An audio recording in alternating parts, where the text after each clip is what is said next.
चलने का जो मेन हमारी कामयाबी है अच्छा मेयार और अच्छा अखलाक की वजह से हमने कामयाबी हासिल की, अच्छे मेयार की वजह से। आगे जाके इसको कोई फ्रेंचाइज या कोई ऐसा ब्रांड का नाम देना चाहेंगे? इंशाल्लाह आगे जा प्लान है? इंशाल्लाह क्यों नहीं, आगे बढ़ने की कोशिश तो। नौजवान नस्ल कहती है कि हमें बाहर जाना चाहिए, लाखों लगा के पाकिस्तान कारोबार नहीं करना। अमूमन देखा जाता है जो इधर काम नहीं कर सकता उसने बाहर जाके क्या काम करना। नहीं सर, मेहनत से कुछ भी हासिल किया जा सकता है। मेहनत तो आपने बाहर जाना, उधर भी मेहनत करनी है। ये आपके सामने ही आपने देखी हुई, हमने रेडी से शुरू किया था। आज अल्हम्दुलिल्लाह 2 दुकानें हैं।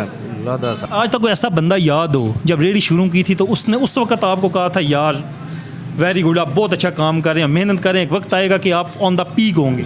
ये तकरीबन स्टार्टिंग में हमारे जितने कस्टमर आए हैं ना, जिन्होंने बर्गर खाया है, ये अल्हम्दुलिल्लाह हर किसी ने बोला है कि दिन आएगा इंशाल्लाह आप कामयाबी हासिल करेंगे। मुझे एक बात बताएं कि किसने आइडिया दिया था कि आप बर्गर का काम स्टार्ट करें? हमारा अपना काम शुरू से ही है। फूड का